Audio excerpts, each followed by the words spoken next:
Good evening, and welcome to another quiet passage through the shadowed corridors of time. Tonight, we don't just observe history, we breathe it in. We follow the soft, worn footprints of those who came before us and listen for the echoes they've left behind in crumbling stone, in silent fields, in the stories the world almost forgot.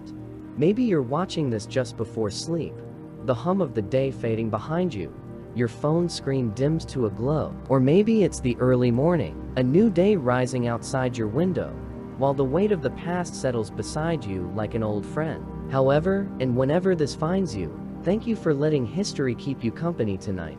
Wherever you are, in the heart of a modern metropolis or a village nestled between forest and field, take a moment to consider something often overlooked. For more than 1,000 years, most people who lived on this earth did so in silence. Not the silence of peace, nor the silence of obedience, but a silence born from centuries of hardship, repetition, and a social order carved into bone. And perhaps the greatest mystery of that silence is this: why didn't they fight?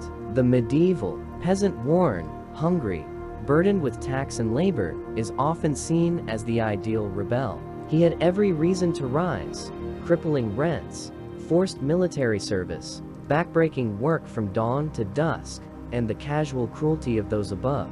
He lived in a world built against him. So why did he stay silent? Why didn't the fields erupt with revolution every spring? Why didn't the castles burn? Tonight, we ask that question, not to judge the past, but to understand it. You see, history isn't just about kings and crusades and crowns passed between cousins. It's about the people beneath the millions of anonymous lives that held up the pyramid of power. The peasant wasn't just a background character, he was the spine of medieval Europe, the hands that fed it, the shoulders that bore its weight. And yet, he remains voiceless in most accounts, a figure of pity or passivity. But what if there's more to his story? In the coming chapters of this exploration, we'll peel back the layers of this so-called silence. We'll examine the world peasants lived in, its rigid hierarchies, religious certainties, economic chains, and the deadly consequences of stepping out of line. We'll look not only at what held them down, but also at the moments they rose up: the Jacquerie,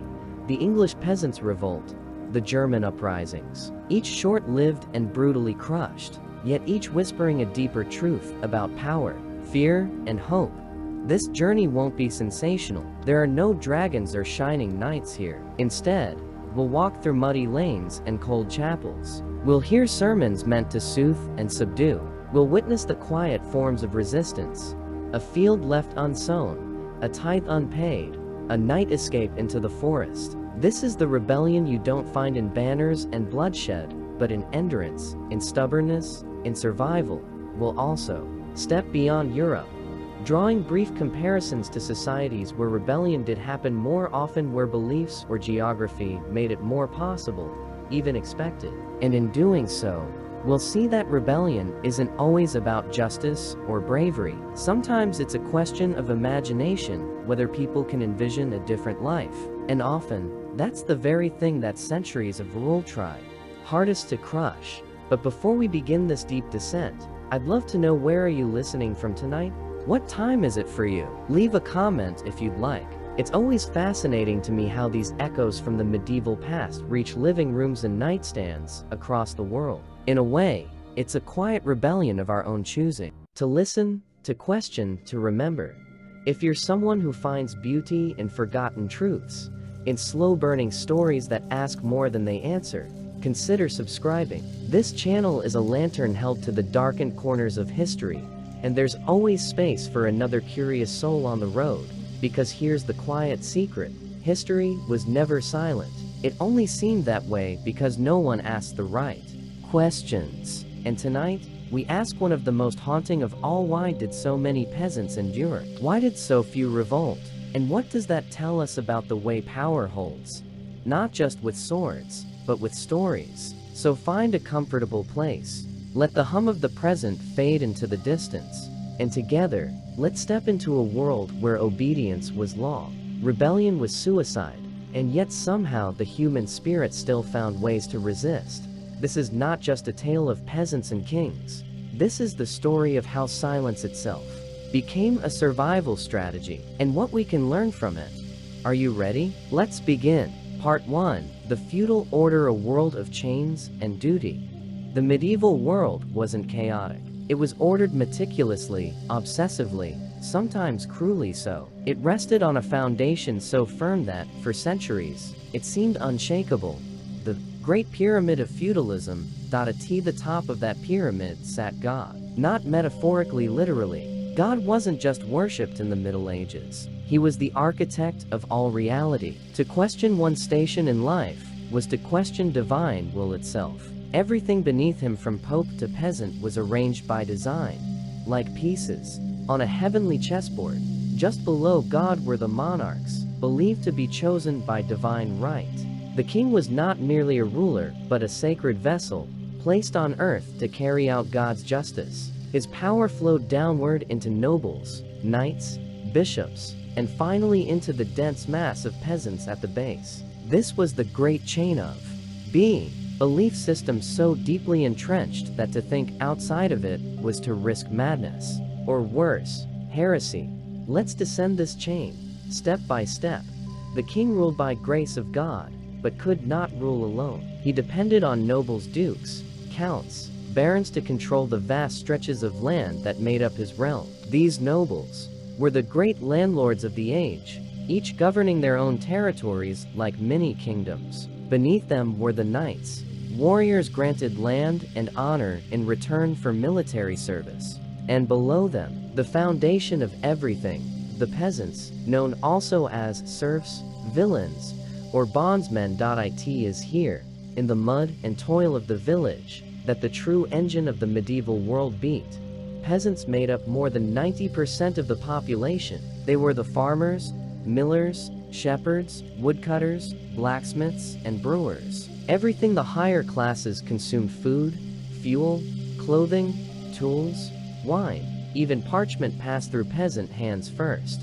Their lives were tied to the land as surely as the seasons were tied to the sun. A typical peasant lived in a one-room hut, often shared with animals for warmth. Straw-covered floors, smoke curling from a hearth with no chimney, bed made of hay if lucky. They rose with the sun, labored until dusk, and slept early because candles were expensive and dreams cost nothing. But don't be mistaken, the peasant's life was not lived in total misery. There were joys, festivals, songs, stories, love, children. What defined their existence wasn't suffering, but duty.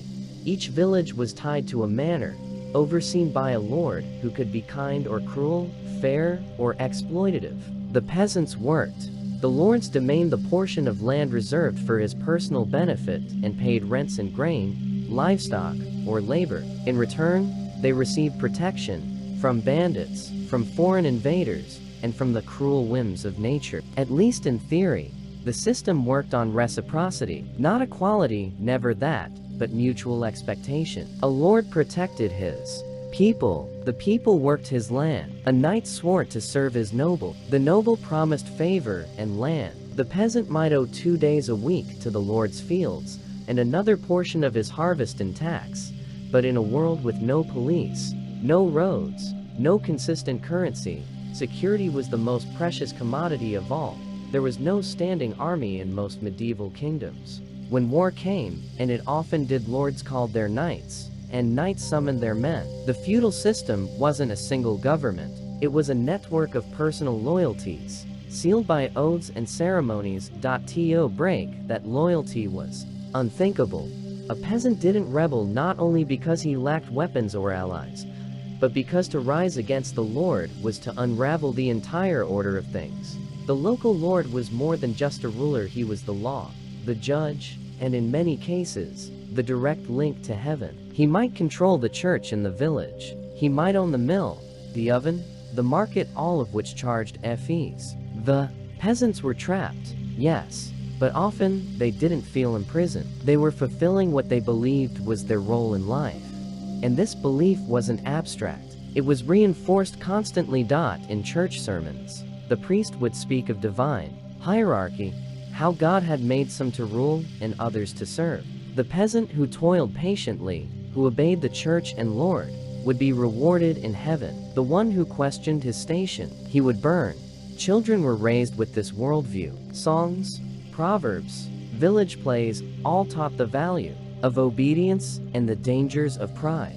Literature for the upper classes mocked uppity peasants as ridiculous. The idea that a serf might lead a movement or question his lord was laughable, a reversal of the natural order, like pigs wearing crowns. And yet, within these tight chains, there was life. The village was a community. People were born, grew, married, laughed, fought, and died there. They helped each other during bad harvests. They celebrated saints' days with dancing and drink. The Lord might take half your wheat, but your neighbor would help you fix your roof. Survival depended on mutual aid, and rebellion threatened to destroy the very fabric of that world. But this wasn't slavery. There were degrees of freedom. Some peasants were freeholders, owning small plots of land in exchange for relatively light obligations. Others were serfs, legally bound to the manor and unable to leave without permission. But even serfs had rights. They could marry, inherit, and sometimes even sue their lord in manorial court. They weren't property, exactly, more like a permanent labor force embedded in the soil, and the system had checks. Lords who pushed too hard might face resistance, not open revolt, but a quiet refusal. Fields left fallow, tools mysteriously broken, tithes delayed, gossip and rumor. Passive resistance was safer, and often just as effective as rebellion. The rhythm of life revolved around three poles: the land, the Lord, and the church. Land was everything. It fed you, taxed you, defined your status. A man with an acre was respectable. A man with none was a beggar. The land dictated the calendar: planting, tending, harvesting. Time itself was agricultural. The Lord was both master and guardian. Some were absentee nobles who only visited occasionally. Others lived on the manor and oversaw every detail. A good lord might forgive debts after a bad harvest. A bad one might triple rents and starve his tenants. Peasants often prayed for their lords not just out of fear, but because their survival was linked. And the church was the soul of the village. Every Sunday, the peasants gathered to hear the Mass, which was spoken in Latin, a language they didn't understand. But they didn't need to. The church taught through images, rituals, and repetition. Stained glass, statues, and mystery plays told the story: be humble, be patient. Your reward comes later. In this world, heaven was real as the mud between your toes. To rebel wasn't just a political act. It was a spiritual betrayal. You risked not only your life, but your eternal soul. The devil, after all, was the first to rebel. And look what happened to him. Yet beneath this order, small cracks formed. After the Black Death, when nearly half of Europe died, the labor force shrank. Peasants realized their work had value, and they began demanding better terms. Some moved to towns, escaping the manorial system altogether. Others negotiated higher wages, lower taxes. The old order began to tremble, but for centuries before that shift, obedience was survival. To be a peasant was not to be stupid, or lazy, or cowardly. It was to live in a system where rebellion made no sense, where the walls weren't made of stone, but of belief. The feudal order didn't survive by force alone. It survived because most people couldn't imagine anything else. And why would they? In their world, the stars never moved. The land never changed. Kings ruled, lords collected, peasants worked, and God watched. This was the world of chains, not always visible, not always unjust, but always present. And for the medieval peasant, it wasn't a prison. It was life. Part 2. The mental cage: why peasants accepted their fate. If the feudal system was the body of medieval society, the visible structures, the laws, the hierarchy, then the mental cage was its soul. In some ways, it was the more powerful of the two. You could escape a field, even a lord's manor. But how do you escape a belief system so deeply etched into your bones that it shapes your dreams, your fears, your sense of right and wrong? To understand why rebellion was so rare among medieval peasants, we have to walk inside their minds, not with the arrogance of hindsight, but with the humility of empathy. The average peasant didn't just accept their status. Many of them believed in it. Let's start with religion, the great architect of medieval consciousness. From birth, a peasant was wrapped in ritual, baptized as an infant, taught to cross themselves, taken to mass every Sunday without fail. The church was not a distant institution, it was the heart of the village. The priest might be the only literate person for miles, and his words carried divine weight. He spoke of heaven and hell not as metaphors, but as real destinations closer, perhaps, than the next village. The peasant didn't just fear death. They feared dying in sin, and rebellion defying one's ordained place was one of the gravest sins of all. To strike your lord was to strike God's order. To challenge authority was to mimic Satan, the first rebel. Even thinking too highly of yourself could lead to your spiritual downfall. There was no ideology of equality, no pamphlets declaring human rights, no sense that the poor were unjustly treated. The prevailing belief was that everyone had a role, and those roles were assigned by heaven. God had placed the king on the throne, the lord in the manor, and the peasant in the field. To question this was not just foolish, it was blasphemous. Discontent wasn't merely a political risk, it was a theological one. This wasn't blind obedience, it was sacred purpose, and it was reinforced from every direction. Take, for example, the three orders model a popular medieval worldview that divided society into those who pray clergy, those who fight nobility, and those who work peasants. Each group was essential, each served a purpose, and, crucially, none could survive without the others. This idea was taught in sermons, depicted in stained glass, performed in morality plays. It wasn't propaganda in the modern sense, it was culture, tradition, faith, all woven together. A peasant who served faithfully was not a victim. They were a vital part of God's design. And that's key. They mattered. They may have been poor, dirty, and overworked, but they weren't worthless. Their suffering had meaning. Their labor had purpose. Their humility would be rewarded if not in this life, then in the next. The promise of heaven hung like a lantern at the end of a long, dark tunnel. Imagine working 14 hours a day, losing children to fever, surviving on pottage and bread, and still believing that your patience was being recorded by angels, that every back-breaking task drew you closer to paradise, that the Lord of Heaven saw your quiet obedience and would one day lift you up in glory. For many peasants, that wasn't just hope, it was truth. But religion wasn't the only force shaping their worldview. Let's talk about information, or rather, the lack of it. Most peasants were illiterate. Books were rare, expensive, and written in Latin. News traveled slowly, if at all. A rebellion in a neighboring province might never reach your ears. A sermon against tyranny in a distant cathedral might as well be thunder on the moon. There was no printing press, no newspapers, no public discourse. A peasant's universe was typically confined to their village and its immediate surroundings. What they saw, heard, and experienced was local and often repetitive. This information vacuum had profound consequences. Without access to alternative ideas, the peasant couldn't conceive of a different system. Even if they suffered under a cruel lord, they might think, that's just the way the world works. They had no reference point for imagining anything else. The mental cage wasn't built by violence. It was built by lack of knowledge, of mobility, of comparison. If you've only ever seen one kind of world, it becomes impossible to dream of another. But here's the twist. Peasants weren't stupid.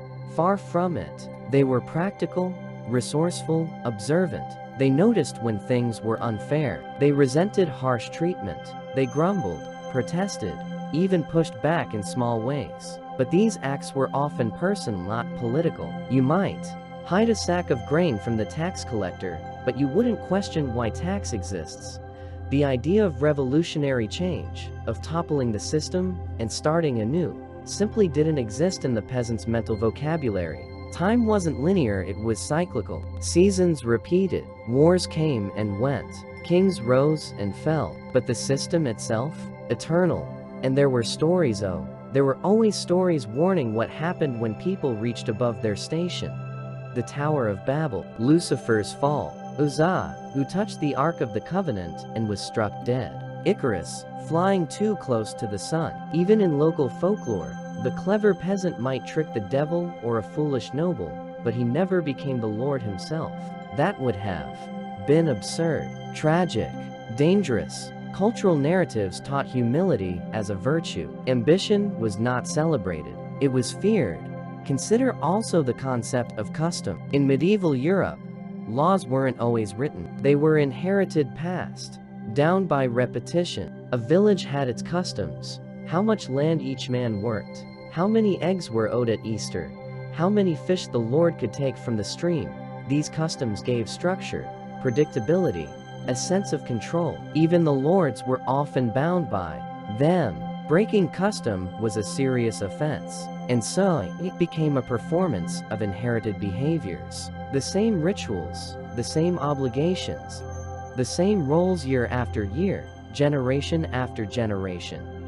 Custom created comfort, and comfort discouraged rebellion. Then there's the matter of community. A medieval peasant didn't think of himself as an individual, the way we often do today. He was part of a collective: the family, the village, the parish. To rebel alone was suicide. To stir up trouble could endanger not just yourself, but your neighbors, your kin. Solidarity could be a source of quiet resistance: peasants working together to petition a lord, or hiding one another from taxes. But it could also be a force of control. Villages policed themselves. Gossip, shame, even superstition kept people in line. To step too far outside the norm was to risk becoming a pariah.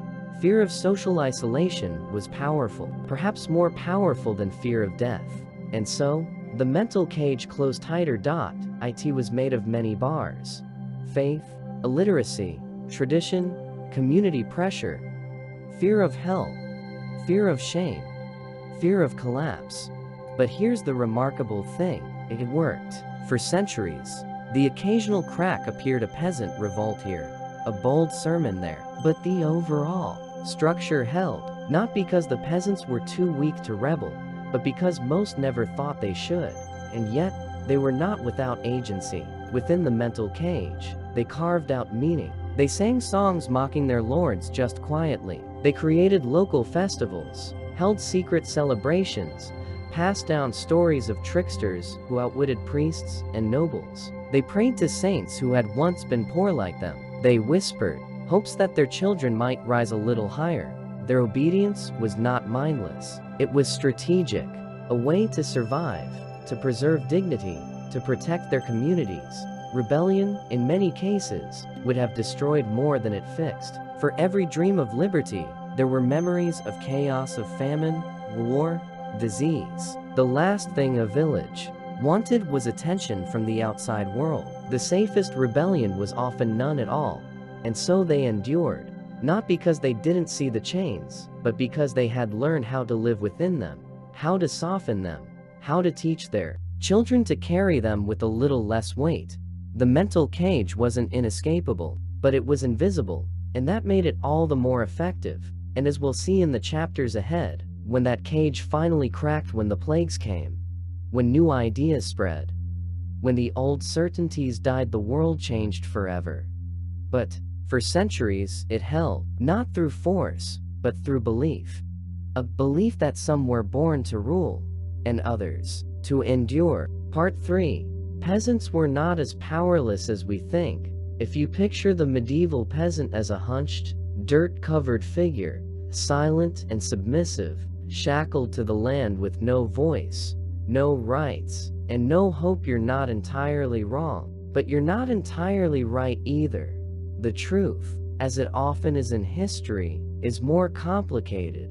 Yes, medieval peasants lived under immense pressure: economic, religious, social. Yes, they toiled under heavy obligations and had little control over the grand events of kings and empires. But to reduce them to helpless victims is to miss something essential about human nature.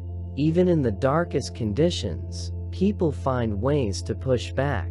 Tonight, we break the illusion of peasant passivity. Beneath the weight of feudalism, many peasants found room to maneuver, resist, and even shape their world quietly, subtly, and sometimes boldly. Let's begin with customary rights, one of the most powerful tools peasants had at their disposal. Feudal society wasn't governed solely by written law. In fact, for the majority of medieval Europe, laws weren't written at all. Instead, they were passed down orally, generation after generation. Each manor, each village, had its own set of customs rules governing how much labor was owed, how much grain was tithed, how land could be used, what fees were paid for marriages or inheritance. These customs weren't casual suggestions. They had the force of law and, perhaps more importantly, of memory. A peasant might not know how to read, but he knew exactly what his grandfather had owed the Lord during planting season. If a new bailiff tried to increase the number of workdays, or invent a new tax, the villagers would object, and their defense wasn't rebellion. It was tradition. By the old custom, they would say, "We owe no such duty." In this way, peasants became guardians of the past, using ancestral rights as shields. Disputes over custom were common in manorial courts, where peasants could and did argue their case, and sometimes they won. Which brings us to another surprising truth. Medieval courts were often open to peasants. They weren't democratic, but within the manorial system, peasants had legal avenues. They could bring grievances against neighbors, challenge unfair treatment, and petition for justice. Local courts were made up of villagers who served as jurors. In many areas, the entire village acted as a legal body, weighing evidence and resolving disputes.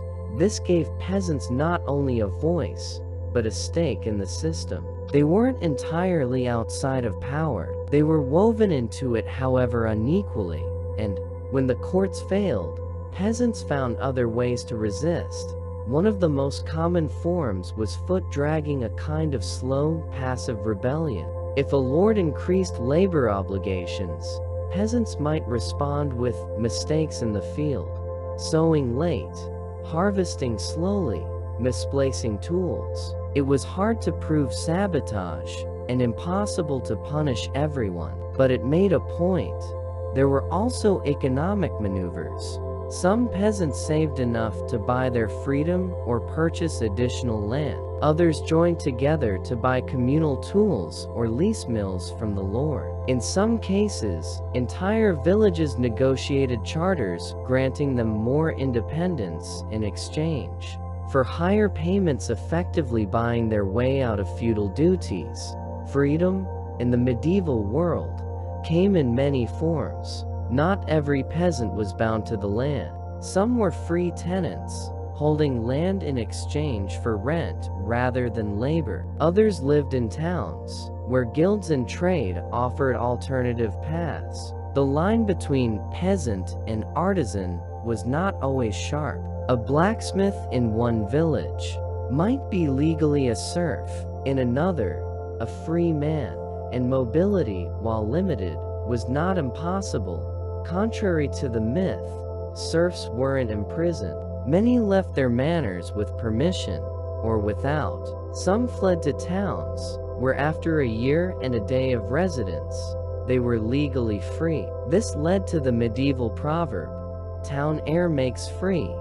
Lords tried to track runaways, but enforcement was patchy. Some serfs disappeared into the anonymity of growing urban centers. Others became part of outlaw bands, living on the fringes of society, surviving by theft or trade. There were also forms of collective negotiation. If a harvest failed or a tax became unbearable, peasants might gather and send a delegation to the lord, asking for mercy or change. These petitions were sometimes successful, especially if the lord feared losing his labor force or inciting unrest. Lords were not all-powerful. They needed peasants to work the land, to pay rents, to fill their coffers. If they pushed too hard, they risked revolt, desertion, or economic collapse. Smart lords managed with a balance of firmness and concession. Even in spiritual matters, peasants weren't entirely submissive. The village church might be part of the official hierarchy, but local religion had a flavor all its own. Peasants venerated local saints, visited holy wells, carried out seasonal rituals that mixed Christianity with older pagan customs. They formed confraternities, religious brotherhoods that offered support, organized festivals, and provided burial assistance. These associations gave peasants a voice in religious life, and occasionally even challenged clerical authority. If a priest was corrupt or neglectful, villagers might complain to the bishop or simply stop attending mass and protest. There were even cases of spiritual resistance through belief. Movements like the Waldensians and later the Lollards offered radical ideas that the Bible should be in the vernacular, that clergy were corrupt, that ordinary people could interpret scripture. These beliefs took root among peasants and minor artisans, threatening both church and noble alike. Some paid for these ideas with their lives, but even quiet acts, reading a banned tract, refusing to pay a tithe, chipped away at the monolith of authority. Then there's the matter of popular culture. Peasants weren't just recipients of elite propaganda. They had their own stories, songs, and symbols, a kind of folk resistance. Trickster tales, in which clever peasants outwit greedy lords. Carnivals and festivals, where roles were reversed, and the fool became king for a day. These events were temporary, but powerful. They reminded the lower classes that the world could be inverted, if only for a moment. And humor, always humor. Peasants laughed at the absurdity of their world. They mocked their betters in verse, in puppet shows, in whispered jokes. Laughter was a release, a weapon, a survival tool. It kept bitterness from curdling into despair. Even the landscape became a space for subtle resistance. Forests, meadows, streams, these weren't just backdrops. They were sites of contest. Peasants gathered firewood from forbidden woods. They grazed animals on common lands. They fished in streams that lords claimed as private. These acts were technically illegal, but also essential. And so, a quiet war played out year after year. Villagers pushing boundaries, lords reinforcing them. Custom versus enclosure, need versus ownership. It was in these gray areas, the in-between spaces, that peasant resistance thrived. Some of this resistance escalated. From time to time, tension boiled into open protest strikes, marches, even riots. A village might rise up against a particularly brutal steward. A region might refuse to pay a new tax. These acts rarely became full-scale rebellions, but they were significant. They signaled that peasants were watching, thinking, responding. They were not passive. They were strategic. They knew the cost of rebellion, but they also knew the cost of silence. And so they walked the line, testing limits, asserting dignity, protecting their kin. They didn't write manifestos. They didn't storm castles, but they reshaped the world in ways that mattered. A delayed tithe here, a legal victory there, a secret school teaching children to read, a whispered prayer for a different future. It's tempting to judge history by its revolutions, by the loud moments, the fire and blood. But sometimes, the real story is quieter. It's told in stubborn endurance, in quiet defiance, in the refusal to break. Medieval peasants may have lived under a system designed to crush them, but they were never truly powerless. They negotiated, they remembered, they laughed, they endured, and in their own way, perhaps the only way allowed to them, they resisted. Part 4. The cost of rebellion, blood and fire. History is full of dreams that died screaming.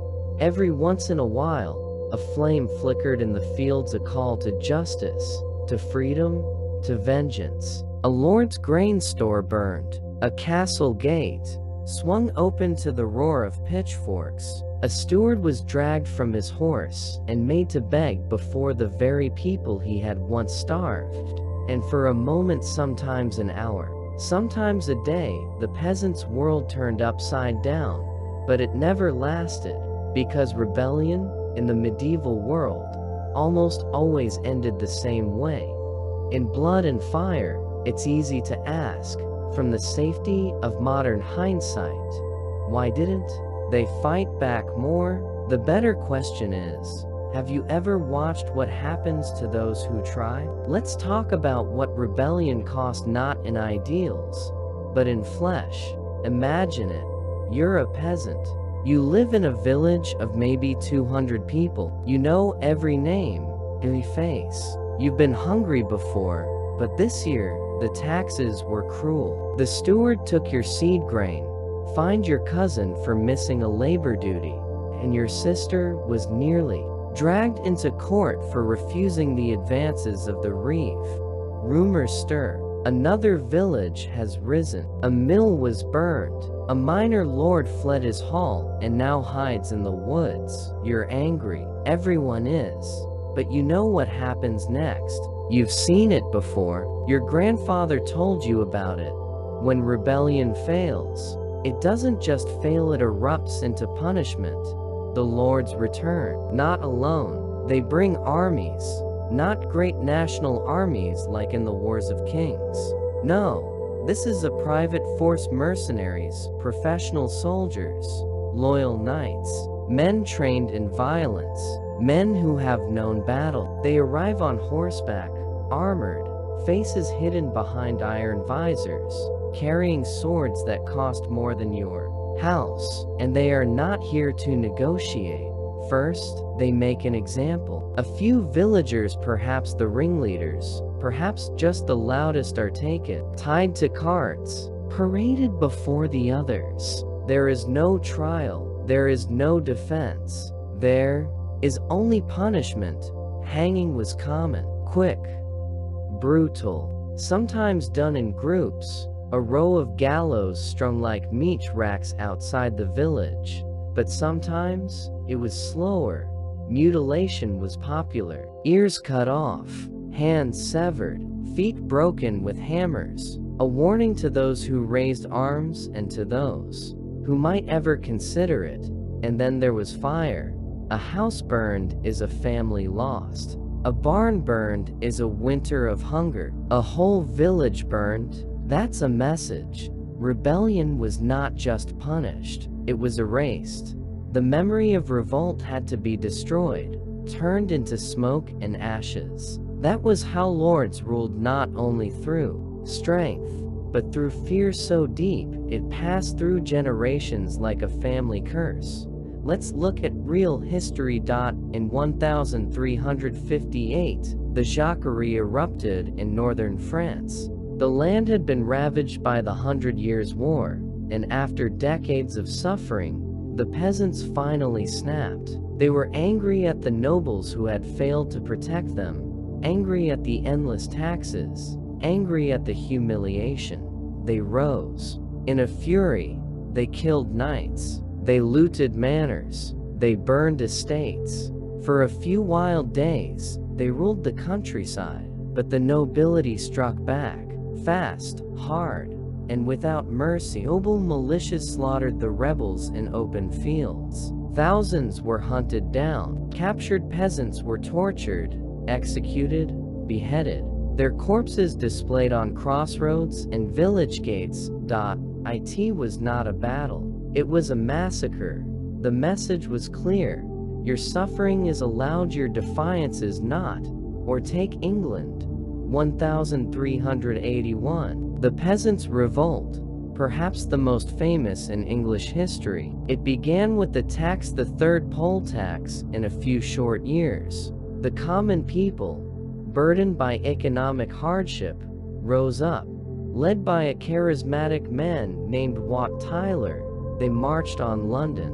Along the way, they freed prisoners, burned legal records, and demanded an end to serfdom. For one glorious moment, it seemed they might succeed. King Richard II, only 14 years old, met with them, promised reform, promised freedom, but during a second meeting, Wat Tyler was killed by the mayor of London. Without their leader, the movement crumbled. The promises were broken. The rebels were rounded up and executed, hundreds of them. Some beheaded, others hanged, others drawn and quartered. Serfdom remained. In fact, the punishments after the revolt may have hardened the system in places. Lords were reminded of their vulnerability, and they responded by tightening their grip.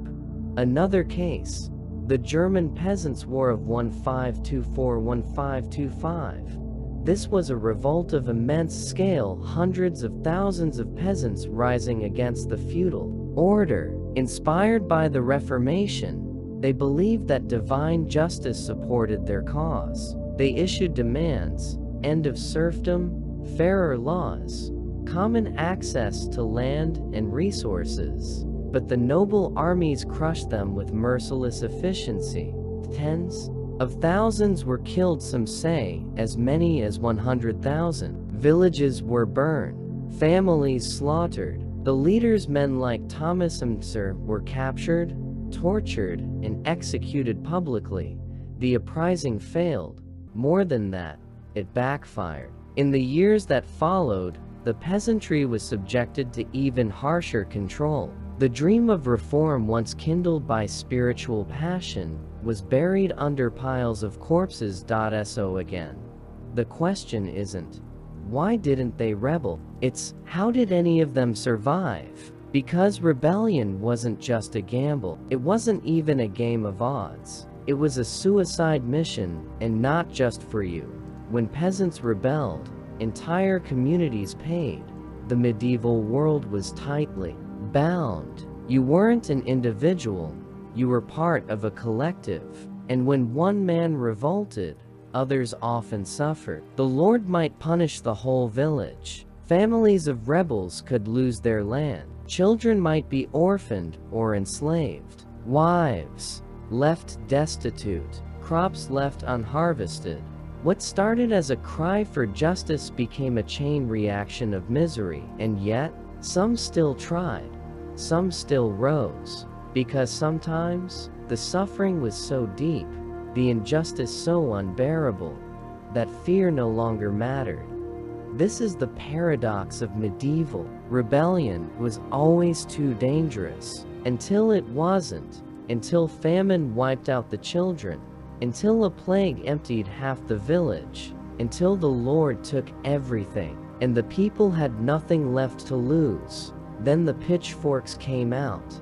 Then the church bells rang, not for mass, but for war.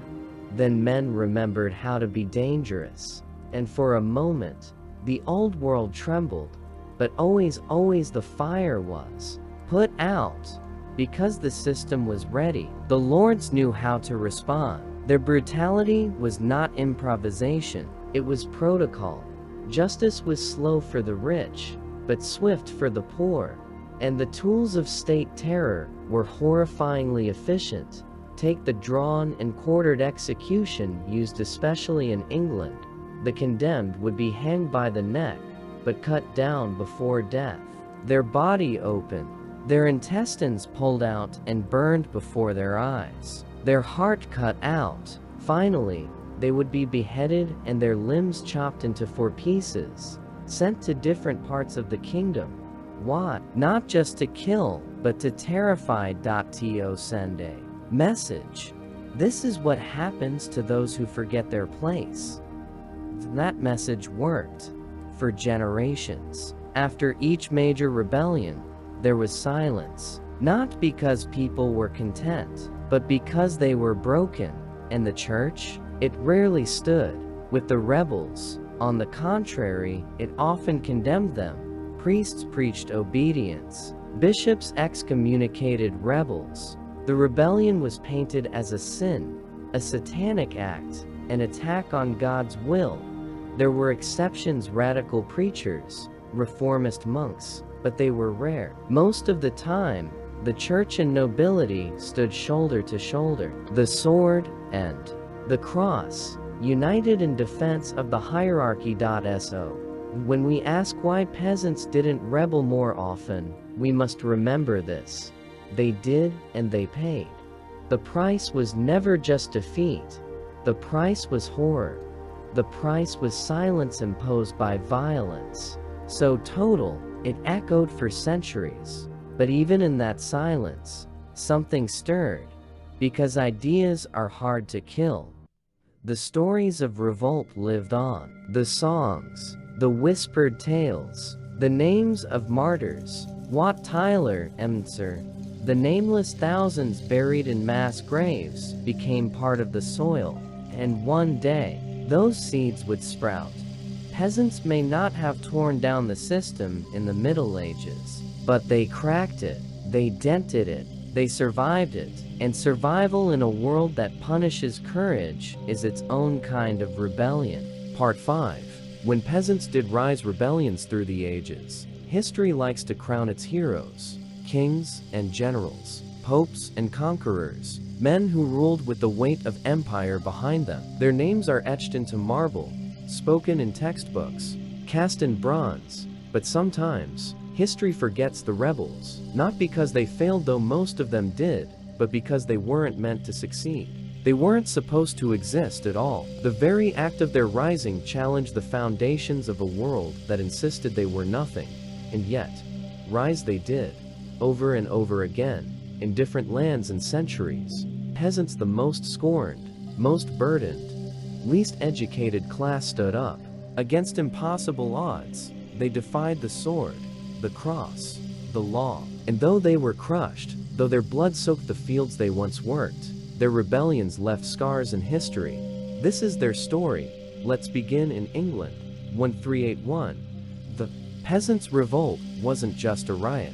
It was a political awakening, sparked by an unjust poll tax, a flat fee that punished the poor disproportionately. It caught fire in the southeast, spreading rapidly toward London. The leader was a man named Wat Tyler, not a noble, not a scholar, a craftsman from Kent. And yet, in his voice, thousands heard something they'd never been allowed to imagine: justice. The rebels didn't just want tax relief. They demanded the abolition of serfdom, the right to work for wages, the end of noble privilege. It was a radical program, one that threatened the very core of medieval hierarchy. As they marched to London, peasants opened prisons, destroyed records of debts and obligations, and executed officials who had extorted or oppressed them. They believed that King Richard II, a boy of just 14, would hear them, and he did. The king met with them at Mile End. He promised freedom, fair rents, and peace, but it was a lie. The very next day, during a second meeting at Smithfield, Wat Tyler was murdered, cut down by the Lord Mayor of London. Leaderless, the movement unraveled. The king revoked his promises. The rebels were hunted, arrested, and executed. Hundreds, possibly thousands, died in the aftermath. And yet, the revolt changed something. It showed that peasants could organize, could speak politics, could demand. And while serfdom wasn't immediately abolished, the system began to crumble. In the decades that followed, the ruling class had heard the message and feared its echo. Now shift east, to France. 1358, the Jacquerie. France was deep in the chaos of the 100 Years' War. English armies had burned the countryside. Nobles had failed to protect their tenants. The peasants were exhausted, overtaxed, underfed, brutalized by foreign invaders and domestic corruption alike. The uprising was sudden, spontaneous, no single leader, just rage deep and long held, erupting like a volcano.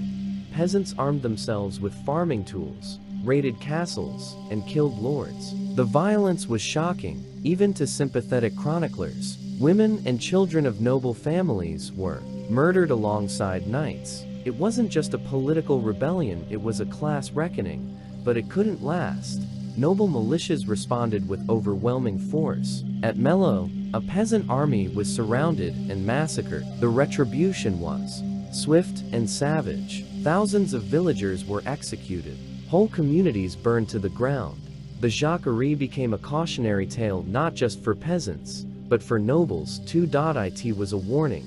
Ignore the suffering of the poor long enough, and they won't just ask for change, they'll come for your throat. Let's now turn to Germany. 1524. The German Peasants' War was the largest and deadliest uprising of its kind in Europe.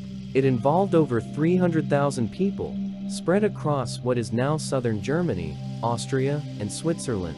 Its roots lay in a toxic combination: economic exploitation, feudal oppression, and the revolutionary ideas of the Protestant Reformation. Martin Luther had declared that all Christians were equal before God. Peasants took that to its logical conclusion: if we are equal in spirit, why not in law? Their demands were laid out in a document called the 12 Articles, arguably the first political manifesto from the lower classes in European history. It called for an end to serfdom, fair rents, access to hunting and fishing, and the election of local pastors. At first, some nobles tried to negotiate, but others saw the danger and called in their armies. The peasants were brave, but poorly armed. They fought with clubs and scythes against knights on horseback and mercenary troops. By the time the rebellion was crushed in 1525, an estimated 100,000 peasants were dead. Towns had been sacked, villages burned, entire communities destroyed. And, in a final betrayal, Martin Luther, the very man whose ideas had inspired the uprising, sided with the princes. He wrote a venomous tract against the murderous, thieving hordes of peasants, urging their extermination. It was a bitter lesson. Ideals are dangerous, but loyalty is lethal. Now, travel south, to Italy, the land of popes and palaces, but also of workers and servants. In 1378, the streets of Florence rang with the sound of revolt. The Ciompi revolt was led by wool workers, the lowest paid, least respected laborers in the booming textile trade. They had no guilds, no rights, and no representation in government. They worked long hours under brutal conditions, while the merchant elite grew rich. Then came the spark: wage cuts and rising prices. The Ciompi stormed government buildings. They demanded representation, and for a few astonishing months, they got it. Florence was ruled for the first and only time by a government that included the poor, but the rich were never far away. Within a year, the revolt was crushed, the leaders executed, the workers silenced. Still, the Ciompi had shown what was possible, that even the most marginalized could seize the levers of power, if only briefly. Let's shift continents.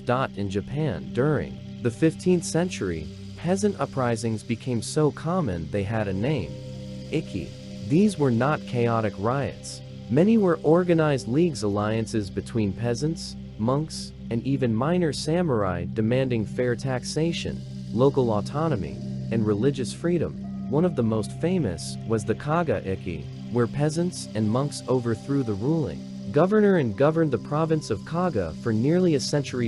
In a world dominated by samurai warfare and rigid caste systems, this was revolutionary, and unlike many European uprisings, some of the Ikki held power for generations. They remind us that peasant resistance wasn't always doomed. Sometimes it endured. Move now to China. In 874 AD, a man named Huang Chao, a failed scholar turned salt smuggler, led a massive peasant rebellion against the Tang dynasty. What began as a protest against famine and corruption became a full-scale war. Huang Chao's forces stormed cities, overthrew local governors, and even captured the imperial capital, Chang'an. For a brief time, he ruled as emperor, but imperial armies eventually regrouped. The rebellion was crushed. Millions died, not just in battle, but from the chaos, famine, and disease that followed. The Tang dynasty never recovered. Within decades, it collapsed entirely. The peasant rebellion hadn't succeeded, but it had changed history. And this brings us to a profound truth. Even when peasant uprisings failed, they left marks. They forced change. They shifted fear. They made kings tremble in their halls. Take the revolt of the Communarists in Castile, 1520-1521. Though led partly by urban elites, it included a large contingent of peasants furious at tax hikes and foreign rule under Charles V. The rebels took over cities, formed a representative government, and demanded local control. They were defeated in battle, but not before sparking a century of debates about monarchy, democracy, and the rights of the common people, or the Frisian Peasant Rebellion in the Netherlands, 1515-1523, led by the towering warrior Peer Gerloff's Donia, also known as Grut Peer.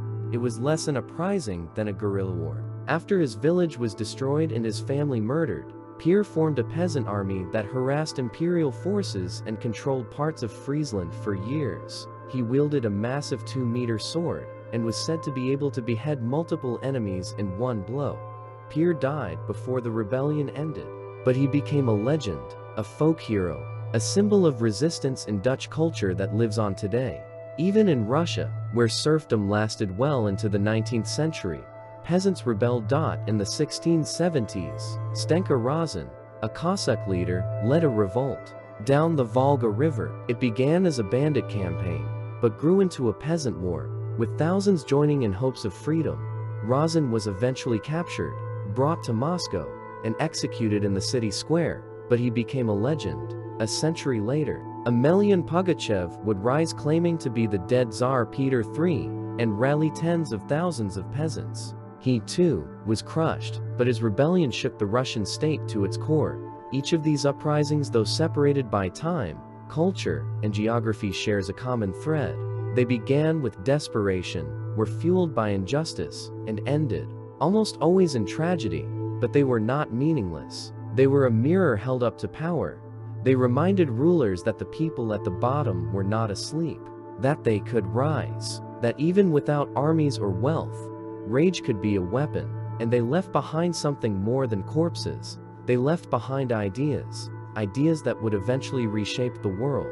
The notion that rulers owe something to the ruled, that the laborer has dignity, that birth should not define fate, that justice cannot live only in palaces. These were not Enlightenment ideas. They were born in muddy fields, burning villages, and crowded squares, spoken in dialects, sung in protest songs, etched into memory through pain. Revolutions do not start in libraries. They begin in hunger. They begin when a child dies because of a tax, when a harvest is stolen, when the law protects only the rich, and the peasant who has endured everything finally says, enough. So the next time history asks you to look at a peasant and see a victim, look again. You may be looking at a revolutionary. Part 6. The Quiet Revolutions: How Peasants Changed the World Without Uprising. Not all revolutions roar. Some whisper. They slip through cracks in the system, invisible to the chroniclers of kings. They don't burn castles or storm palaces. They don't make headlines in the annals of war, but they shift the ground all the same. These are the revolutions that take centuries. The ones not born of blood and fire, but of routine, of resilience, and of a slow, stubborn refusal to disappear. In this chapter, we leave the battlefield behind and step into quieter spaces, into cottages and crofts, markets and mills, families and fields, because there, among the ordinary rhythms of life, peasants were making history in ways no sword ever could. Let's begin with the simple question: what happens when people don't rise up, but don't give in either? What happens when they persist, not in rebellion, but in adaptation? The answer is this: they change the world. The evolution of the villagetto. Understand the power of quiet change. We have to understand the village, the nucleus of peasant life. Medieval villages were not static. They grew, shrank, split, merged, and moved. And within them, peasants experimented not with ideology, but with practice. They adjusted planting techniques. They shared tools. They rotated land. They passed down weather lore. And slowly, over generations, their collective knowledge turned subsistence into something more stable, sometimes even profitable. This wasn't accidental. Peasants were not just laborers. They were managers of risk. They observed closely, learned from failure, and taught the next generation. The development of three-field crop rotation, the spread of the heavy plow, The use of manure as fertilizer and the gradual domestication of hardier breeds, all these innovations came not from universities, but from the hands of peasants. And these innovations mattered. They increased yields. They reduced famine. They stabilized communities. They gave peasants more leverage, however modest, in negotiating their obligations with landlords. It was the first quiet revolution, agricultural evolution through local knowledge, and it changed everything. The rise of the free peasant. Over time, not all peasants remained tied to the land as serfs. Some, through saving, inheritance, or local negotiation, became free tenants able to lease land for money rather than labor. In England, this trend accelerated after the Black Death in the mid-14th century. With half the population dead, labor became scarce. Lords were forced to compete for workers. Wages rose, obligations shrank, and many peasants realized they could bargain. This wasn't rebellion, it was market pressure, the kind that operates slowly but relentlessly. Peasants began leaving manorial villages to seek better deals elsewhere. Some fled entirely to towns, taking up crafts. Others pulled resources to buy their own land. This created social mobility, subtle but real. The lords hated it. They passed laws like the Statute of Laborers 1351 to try and freeze wages and trap workers. But the tide had turned. Laborers could no longer be treated as disposable. They were in demand, and they knew it. The result? A centuries-long decline of serfdom across much of Western Europe. Not through war, but through work, through quiet decisions made one at a time. Women and the hidden economy in official records. Women barely exist, but in daily life, they were everywhere and vital.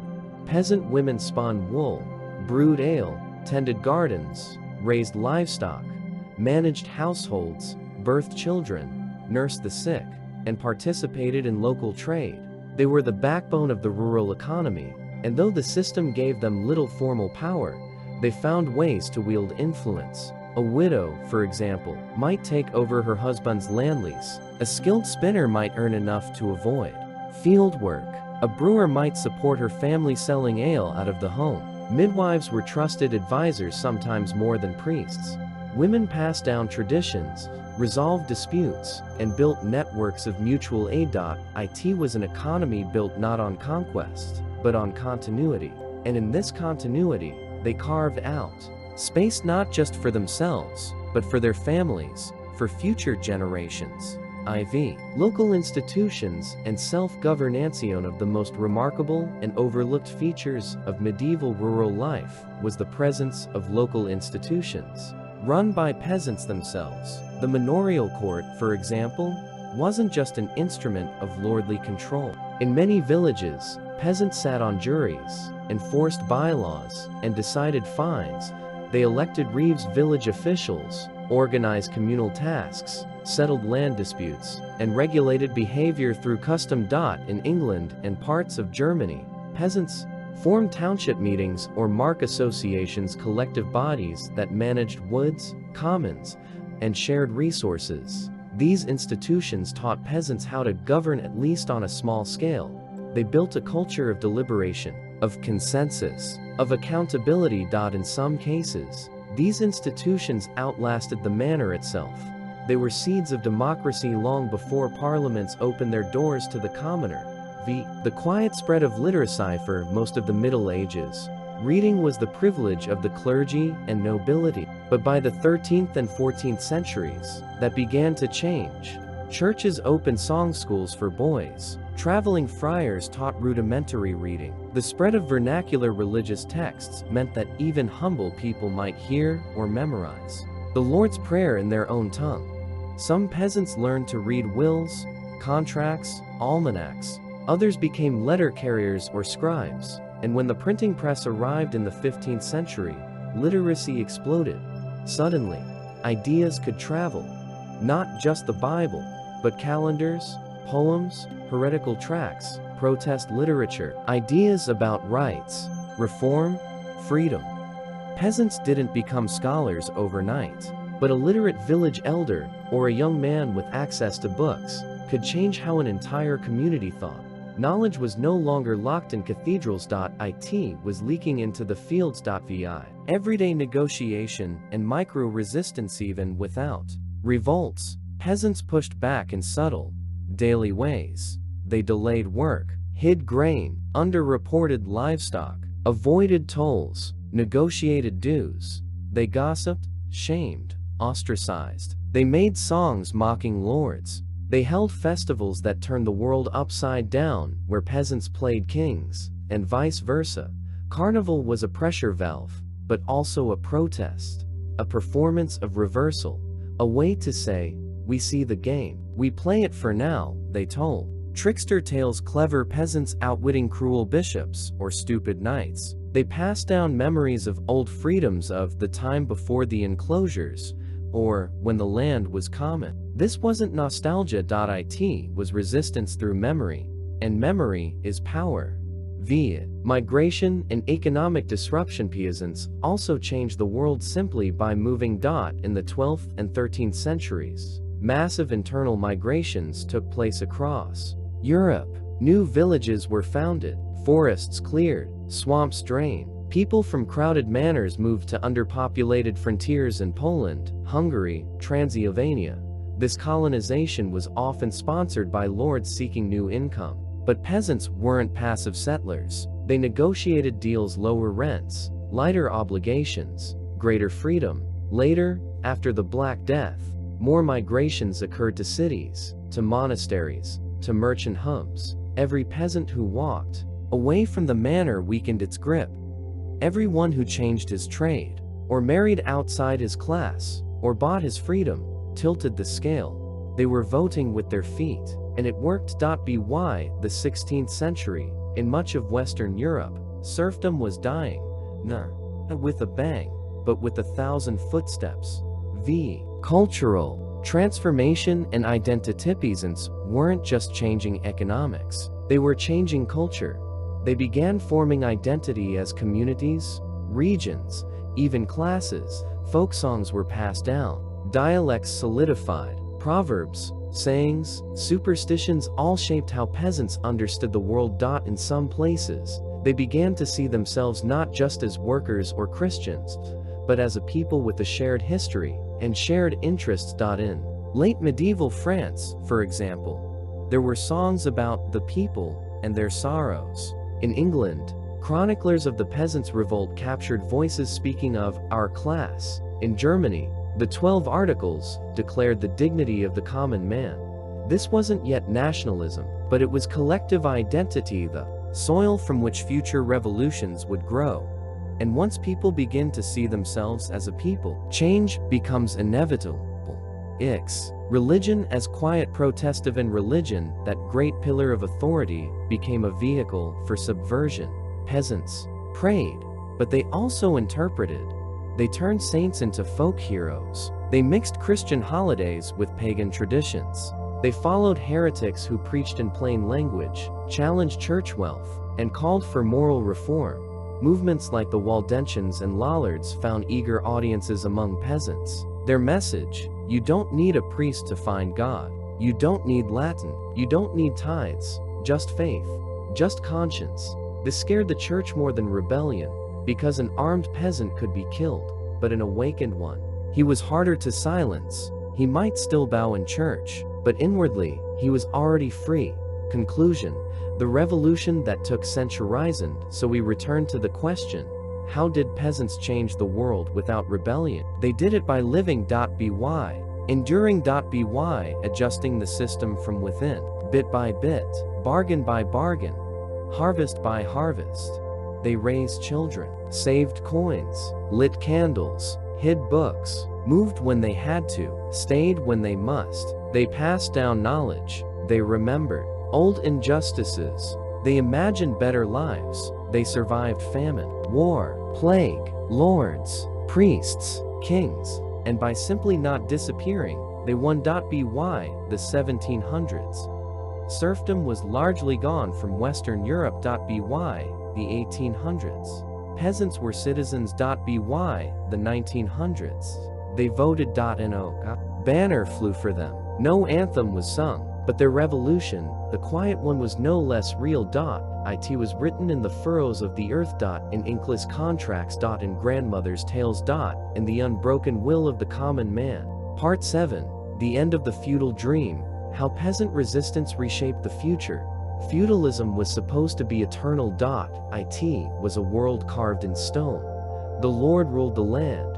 The peasant worked the soil, and the priest sanctified the order. Everyone had their place, and that place was ordained by God himself, or so they were told. But the truth was messier, because beneath the glittering halls of castles and the echoing chants of cathedrals, the ground was always shifting. Peasants, the very people the system depended on, were not the passive figures of elite fantasy. They were thinkers, survivors, sometimes rebels, always agents in their own history.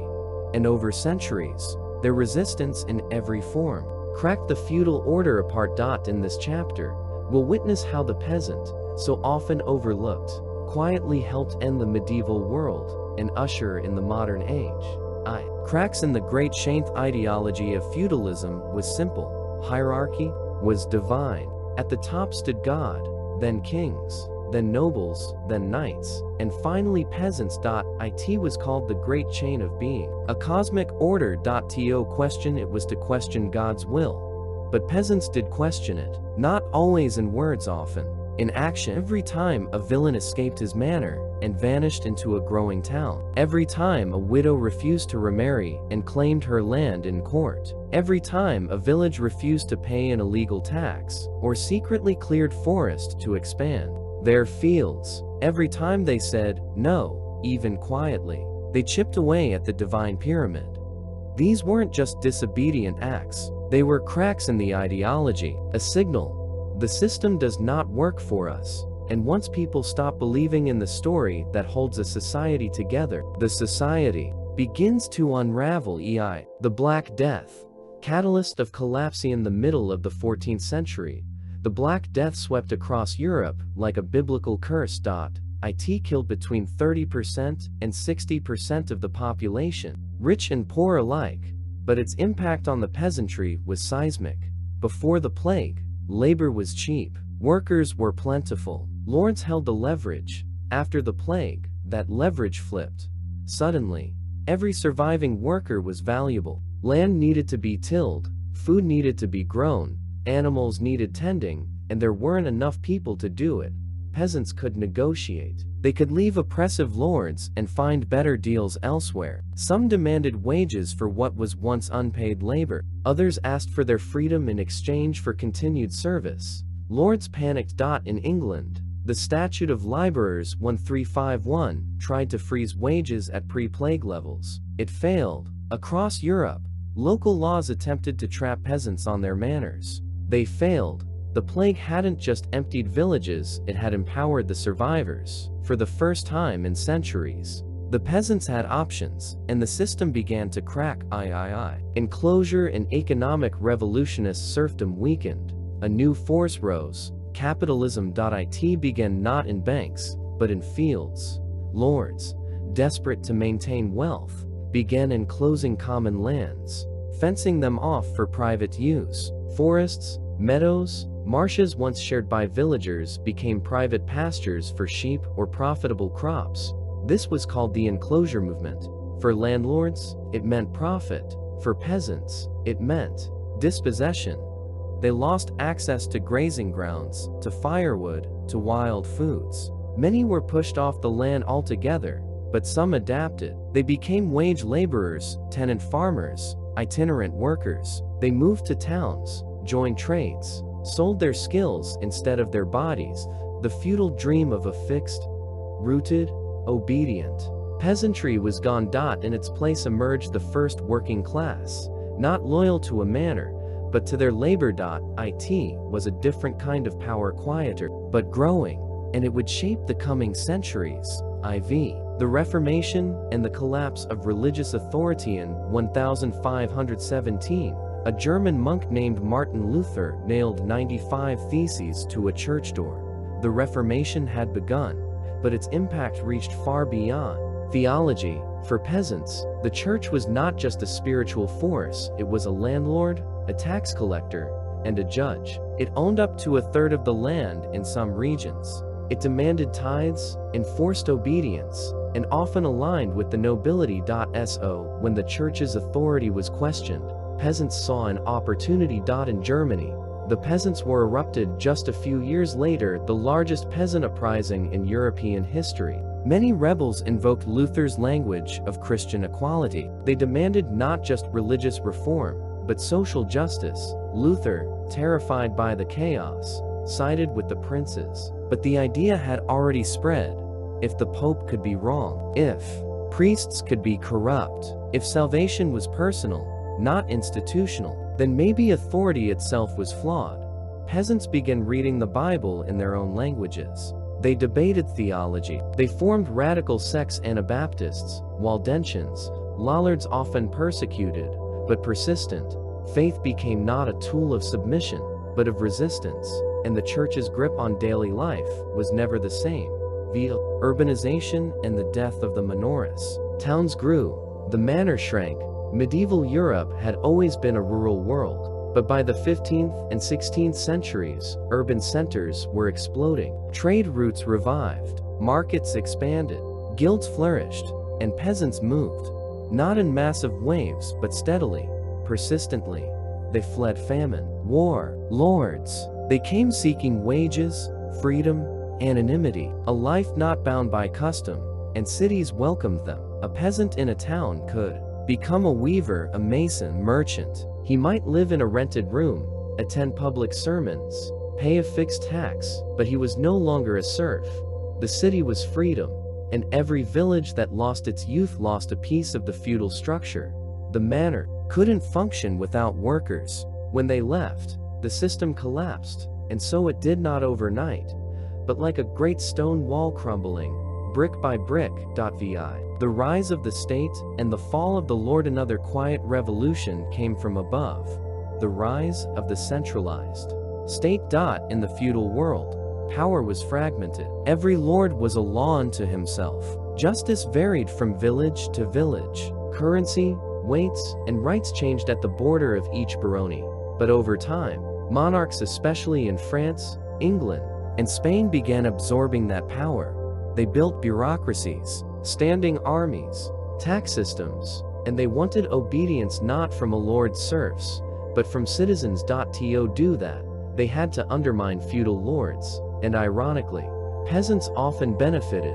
Royal courts offered appeals. Royal laws banned private wars. Royal edicts standardized rights. This wasn't democracy, but it was a shift. The peasant was no longer just a vassal's vassal. He was now a subject of the crown, and that new identity, distant though it seemed, brought with it protections, and eventually, expectations. Expectations that would one day become demands.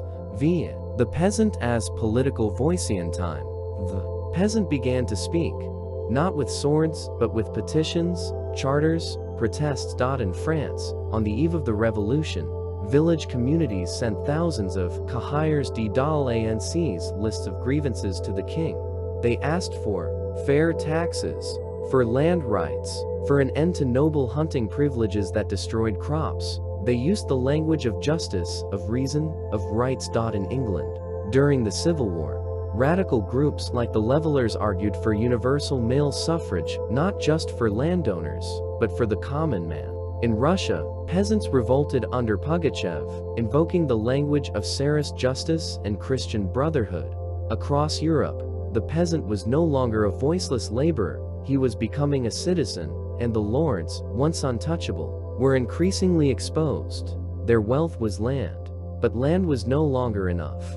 Power was shifting toward commerce, law, ideas, and peasants, along the footnote of history, were stepping into the margins. Memory, myth, and legacy. The 18th and 19th centuries, feudalism was largely dead in the West. What remained was memory.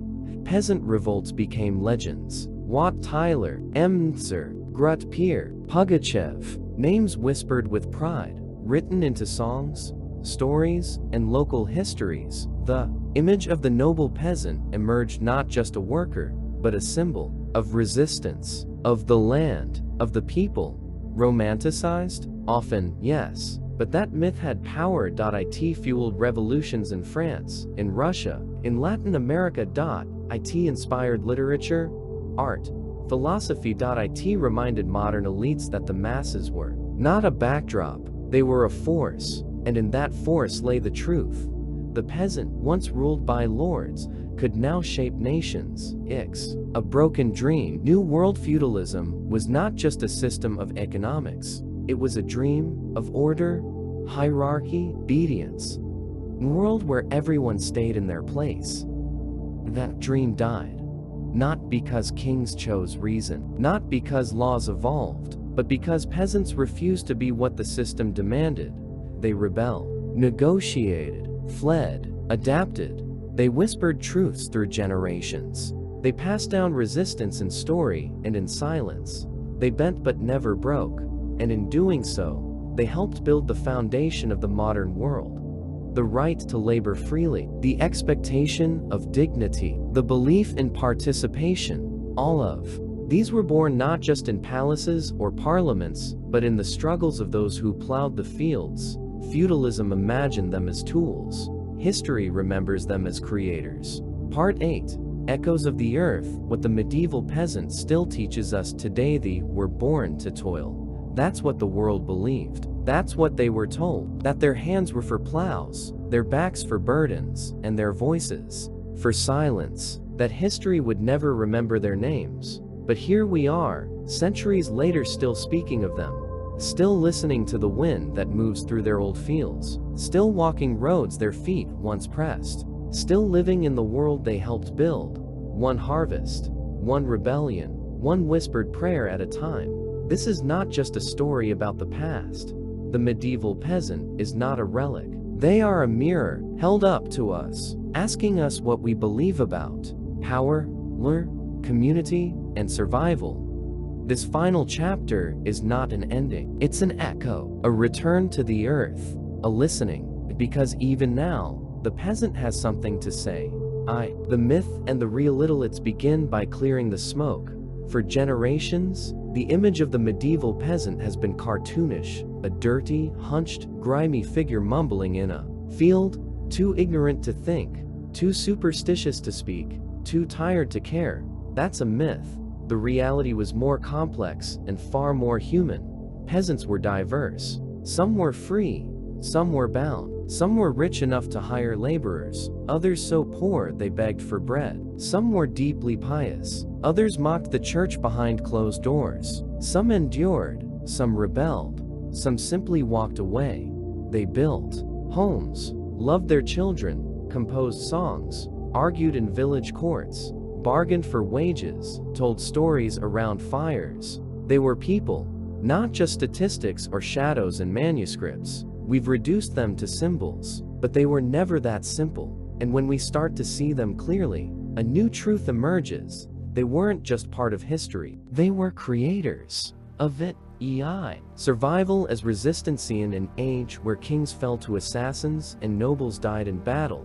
The peasants' greatest power was something else entirely: survival. They survived plague, famine, war, taxation, and indifference. They survived freezing winters and blistering harvests. They survived corrupt lords and greedy priests. They survived systems built on their labor, yet designed to keep them powerless. And every year, despite it all, they brought in the crops. Every loaf of bread eaten by a monk, every roasted pig at a feast, every goblet of wine held by a queen. It all began in a field. They endured, not passively, but deliberately. To survive was to defy a system that didn't want them to thrive, and in that endurance was a quiet, powerful form of resistance. The hidden intellect of the poor. We often equate intelligence with literacy, but that's a mistake, especially in a world where books were scarce, expensive, and locked in Latin. Peasants knew things, a different kind of knowledge. They knew the cycle of the moon, the texture of soil before a storm, the signs of a sick sheep, the behavior of bees. They could identify plants that healed and those that poisoned. They remembered local customs, taboos, tales. They interpreted dreams, negotiated marriages, predicted weather, told time without clocks. This wasn't book learning.it, was earth learning. And it mattered.it kept communities alive. In every peasant village was at least one elder who could settle a dispute better than any judge, one herbalist who knew more than the town physician, one grandmother whose memory stretched further than the written records. We underestimate this kind of intelligence, but it built the world just as surely as castles and cathedrals did. IV. Labor and dignity. Modern culture tells us to chase wealth, fame, speed. But the peasant teaches something older, something steadier, that labor has dignity. Theirs was not easy work. It was exhausting, back-breaking, endless. But it was also honest. To dig, to sow, to tend, to reap. This was to take part in the eternal rhythm of life. They understood what many have forgotten, that human hands and the land are not enemies. We often romanticize this imagined peasants as contented farmers in sunset fields. But the truth is harder and more beautiful. They worked not because it was pleasant, but because it was necessary, for their children, for their neighbors, for the continuity of their people. Their dignity didn't come from escape, but from contribution. In a world increasingly disconnected from labor, that's a lesson worth remembering. The community over individualist peasant life was not solitary. A village was a web of obligations, customs, secrets, gossip, kindness, resentment, shared burdens. No one could survive alone. You needed the miller, the blacksmith, the midwife, the herdsman, the reeve. You needed neighbors to help during harvest, to lift the roof beam, to dig the grave. Their world was woven with community. We, in modern life, often trade that for autonomy, for privacy, for space. But with that comes loneliness. The peasant teaches us that community isn't just comforting, it's essential. It was how they survived plagues, how they resisted exploitation, how they endured grief. They knew each other deeply for better and worse. And in that, knowing was a strength. They understood something we are now trying to relearn, that we are not meant to carry life alone. Vi. Memory as weapon. History is not always written in books. Sometimes it's spoken at dusk, murmured during chores, sung at weddings, etched into the names of fields and paths. Peasant culture preserved its history in oral tradition, in tales of ancient wrongs, of brave ancestors, of lost commons and forbidden forests. These stories were not just entertainment, they were weapons. They reminded communities of what was stolen, of what was once theirs, of the time before enclosures, of the sacredness of the land, and they fueled resistance. A child who heard that her grandfather was jailed for refusing a tax might grow up less obedient. A boy raised on stories of the village that burned when the Lord raised rents might question authority. Memory kept injustice alive. It made it harder to erase. And in that act of remembering, peasants were preserving the fuel for future change. Via the power of the invisible majority, are taught to admire heroes. The lone knight, the fearless leader, the visionary king. But most of history was made by people who never got statues. The woman who planted barley for the 12th time. The boy who herded sheep through snow. The couple who shared bread with a widow. The man who passed on a tale of rebellion. The girl who learned to brew from her mother and passed it to her daughter. They didn't conquer empires, but they sustained civilization. They were the invisible majority, and without them, nothing else works. No castle stands, no crown glitters, no army marches. They remind us that the greatest power in history might not be in heroism, but in persistence. Their blood in our soil. Wherever you live, the odds are high that you are descended from peasants. Your ancestors, mine, yours. Everyone's likely lived lives of labor. They tilled fields, wove linen, salted fish, baked bread, thatched roofs. They lived under names we no longer know. But their decisions, their sacrifices, their love, it made your life possible. They are in your story. In your hands. In your name. You are their echo. And whether you live in a city apartment, a countryside house, or a distant nation, you carry something of them, a stubbornness, a capacity to endure, a longing for meaning, a love for what's real. They are not distant. They are within you.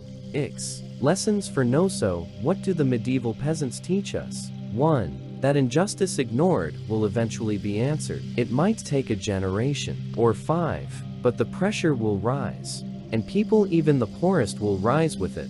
2. That change can come through rebellion or through quiet refusal. Not every revolution needs fire. Sometimes it comes through migration, through quiet resistance, through simply saying no again and again.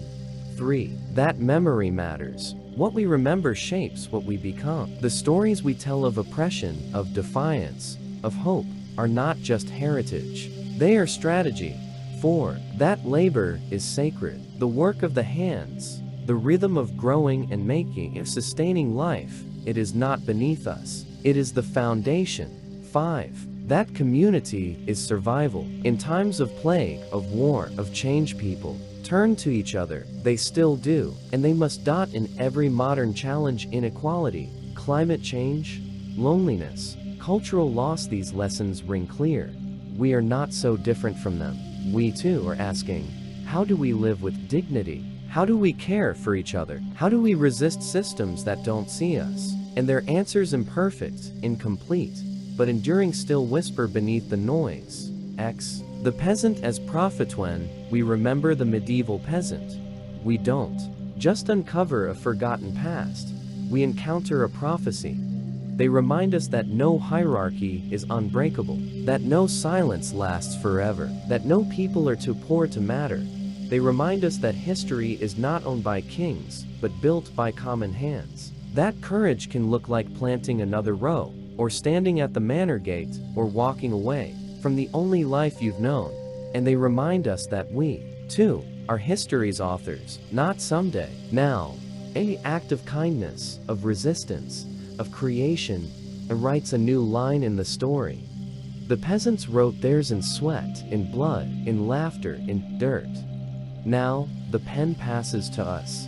And now, as the night deepens and the world softens around us, I hope this journey through time has left you with more than just knowledge. I hope it left you with something warm, a deeper understanding, a quiet thought, a gentle sense of connection to the countless lives that came before yours. The peasants we've spoken of tonight, they weren't so different from us. They longed for peace. They worked for love. They hoped, even in hardship. And somehow, across all those centuries, their quiet strength still speaks.